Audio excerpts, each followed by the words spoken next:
ଇଏ ପିଲାଙ୍କର।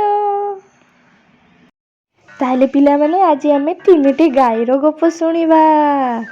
ଗୋଟେ ଗାଁରେ 3ଟି ଗାଈ ଥିଲେ। ସେମାନେ ପରସ୍ପର ପ୍ରତି ବହୁତ ଭଲ ପାଉଥିଲେ। ସେମାନେ ଭଲ ସାଙ୍ଗ ଥିଲେ। ସେମାନେ ସବୁଦିନ ସନ୍ଧ୍ୟାରେ ଆଉ ସକାଳେ ଘାସ ଚରିବା ପାଇଁ ଯାଉଥିଲେ। ସେମାନେ ଘାସ ଚରିଲା ବେଳେ ଟିକେ ଟିକେ ଝଗଡ଼ା ହଉଥିଲେ। ଝଗଡ଼ା ହେଲା ବେଳେ ଗୋଟେ ଦିନ ତାଙ୍କୁ ଗୋଟେ ବାଘ ସବୁଦିନ ତାଙ୍କୁ ନଜର ପକାଉଥିଲା। ସେମାନଙ୍କ ଯିବା ଆସିବା ସବୁବେଳେ ସେ ବାଘ ଦେଖି ରହୁଥିଲା। ସେ ଗାଈମାନେ ଗୋଟେ ଦିନ ବହୁତ ଝଗଡ଼ା କଲେ। ବାଘ ସେଗୁଡ଼ା ଦେଖୁଥିଲା।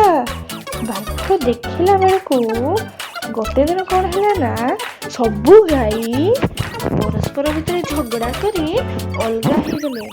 ବାଘ ଏଇ ଅଲଗା ହେବାର ସୁବିଧା ଦେଖି ଗୋଟେ ଗାଈକୁ ଜାବୁଡ଼ି ଧରି ପକାଇବାକୁ ଚେଷ୍ଟା କଲା।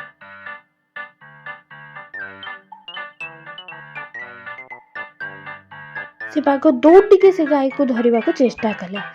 ସେ ଗାଈ ରୋଡ଼ି ଛାଡ଼ିକିରି ବାକି ଗାଈକୁ ଡାକିବାକୁ ଆରମ୍ଭ କଲା। ବାକି ଗାଈ ସମସ୍ତେ ଯେତେବେଳେ ଆସିଲେ, ବାଘ ଦୌଡ଼ିକି ପଳେଇଲା। ସେଥିପାଇଁ ପିଲାମାନେ କୁହାଯାଏ, ଏକାଠି ରହିଲେ ସବୁ କିଛି ସମାଧାନ ହୋଇଯାଏ। ପିଲାମାନେ ନିଜ ସାଙ୍ଗମାନଙ୍କ ସହିତ କେବେ ବି ଝଗଡ଼ା କରିବନି। ଯଦି ଝଗଡ଼ା କରିବ ଏମିତି ହିଁ ହେବ। ଅନ୍ୟ ଯେଉଁ ସାଙ୍ଗ ତୁମକୁ ପସନ୍ଦ କରୁନଥିବ ସେ ତୁମକୁ ଏକାଠି ଦେଖି ଏମିତି ହିଁ ତୁମ ସହିତ କରିବାକୁ ଚେଷ୍ଟା କରିବ। ସେଥିପାଇଁ ପିଲାମାନେ ପୁଣି ଥରେ ଏକାଠି ହେଇଯାଅ, ଯେମିତି ଏଇ ଗାଈମାନେ ପୁଣି ଥରେ ଏକାଠି ଘାସ ଚରିବାକୁ ଲାଗିଲେ।